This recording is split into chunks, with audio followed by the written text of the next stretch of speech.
La fille du roi et la grenouille. Des frères Grimm. Dans des temps très anciens, alors qu'il pouvait encore être utile de faire des vœux, vivait un roi dont toutes les filles étaient belles.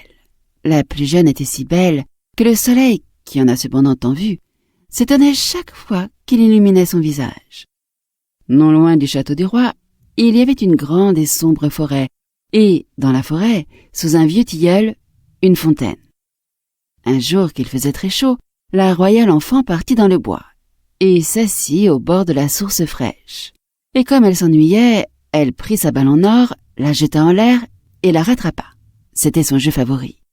Il arriva que la balle d'or, au lieu de revenir dans sa main, tomba sur le sol et roula tout droit dans l'eau. La princesse la suivit des yeux, mais la balle disparut. La fontaine était si profonde qu'on n'en voyait pas le fond. La jeune fille se mit à pleurer de plus en plus fort. Elle était inconsolable. Comme elle gémissait ainsi, quelqu'un lui cria « Pourquoi pleures-tu, princesse? Si fort qu'une pierre s'en laisserait attendrir. » Elle regarda autour d'elle pour voir d'où venait la voix et aperçut une grenouille qui tendait hors de l'eau sa tête grosse et affreuse. « Ah, c'est toi, vieille barboteuse, dit-elle. Je pleure ma balle d'or qui est tombée dans la fontaine. »« Tais-toi et ne pleure plus, dit la grenouille. Je vais t'aider. Mais que me donneras-tu si je te rapporte ton jouet? »« Ce que tu voudras, chère grenouille, répondit-elle. Mes habits, mes perles et mes diamants, et même la couronne d'or que je porte sur la tête. »« Je ne veux ni de tes perles, ni de tes diamants, ni de ta couronne. Mais si tu acceptes de m'aimer, si tu me prends comme compagne et camarade de jeu, si je peux m'asseoir à ta table, à côté de toi, manger dans ton assiette, boire dans ton gobelet et dormir dans ton lit, si tu me promets tout cela, je plongerai au fond de la source et te rendrai ta balle. »« Mais oui, dit-elle, je te promets tout ce que tu veux, à condition que tu me retrouves ma balle. » Elle se disait. Elle vit là, dans l'eau avec les siens et Coas, comment serait-elle la compagne d'un être humain? Quand la grenouille eut obtenu sa promesse, elle mit la tête sous l'eau, plongea et peu après réapparut en tenant la balle entre ses lèvres. Elle la jeta sur l'herbe. En retrouvant son beau jouet, la fille du roi fut folle de joie. Elle le ramassa et partit en courant. « Attends, attends !» cria la grenouille. « Emmène-moi, je ne peux pas courir aussi vite que toi. » Mais il ne lui servit à rien de pousser ses « Quoi, quoi, quoi » aussi fort qu'elle pouvait. La jeune fille ne l'écoutait pas. Elle se hâtait de rentrer à la maison et bientôt la pauvre grenouille fut oubliée. Il ne lui restait plus qu'à replonger dans la fontaine. Le lendemain, comme la petite princesse était à table, mangeant dans sa jolie assiette d'or avec le roi et tous les gens de la cour, on entendit « plouf, plouf, plouf, plouf » quelque chose qui montait l'escalier de marbre. Puis on frappa à la porte et une voix dit « Fille du roi, la plus jeune, ouvre-moi !» Elle se leva de table pour voir qui était là. Quand elle ouvrit, elle aperçut la grenouille. Elle repoussa bien vite la porte et alla reprendre sa place. Elle avait très peur. Le roi vit que son cœur battait fort et dit « Que crains-tu, mon enfant? Y aurait-il un géant derrière la porte qui viendrait te chercher ?»« Oh non, répondit-elle, ce n'est pas un géant, mais une vilaine grenouille. »« Que te veut cette grenouille ?»« Ah, cher père, hier, comme j'étais au bord de la fontaine et que je jouais avec ma balle d'or, celle-ci tomba dans l'eau.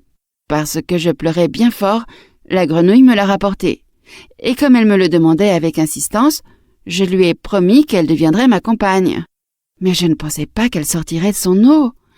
Et voilà qu'elle est là, dehors, et veut venir auprès de moi. » Sur ces entrefaites, on frappa une seconde fois à la porte, et une voix dit « Fille du roi, la plus jeune, ouvre-moi. Ne sais-tu plus ce qu'hier, au bord de la fontaine fraîche, tu me promis?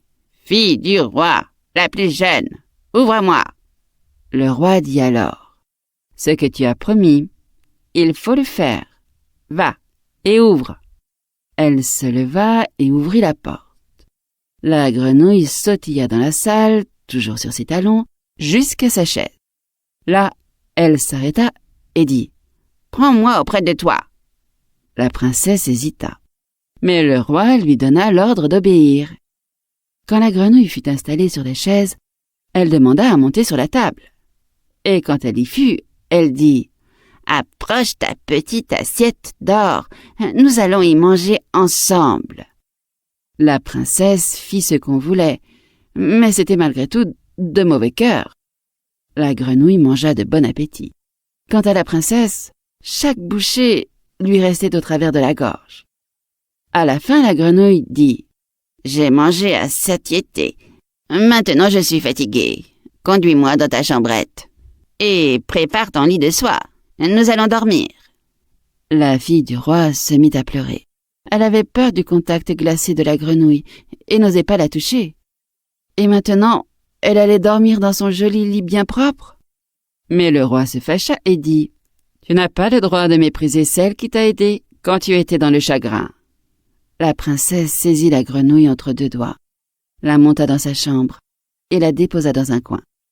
Quand elle fut couchée, la grenouille sauta près du lit et dit, « Prends-moi, sinon je le dirai à ton père. » La princesse se mit en colère, saisit la grenouille et la projeta de toutes ses forces contre le mur. « Comme ça tu dormiras, affreuse grenouille !» Mais quand l'animal retomba sur le sol, ce n'était plus une grenouille. Un prince aux beaux yeux pleins d'amitié la regardait. Il en fut fait selon la volonté du père de la princesse. Il devint son compagnon aimé et son époux. Il lui raconta qu'une méchante sorcière lui avait jeté un sort, et la princesse seule pouvait l'en libérer. Le lendemain, ils partiraient tous deux pour son royaume. Ils s'endormirent, et au matin, quand le soleil se leva, on vit arriver une voiture attelée de 8 chevaux blancs. Ils avaient de blancs plumets sur la tête, et leurs harnais étaient d'or. À l'arrière se tenait le valet du jeune roi. C'était le fidèle Henri. Il avait eu tant de chagrin quand il avait vu son seigneur transformé en grenouille, qu'il s'était fait bander la poitrine de 3 cercles de fer pour que son cœur n'éclatât pas de douleur. La voiture devait emmener le prince dans son royaume. Le fidèle Henri l'y fit monter avec la princesse et s'installa de nouveau à l'arrière, tout heureux de voir son maître libéré du mauvais sort. Quand ils eurent roulé pendant quelque temps, le prince entendit des craquements derrière lui, comme si quelque chose se brisait.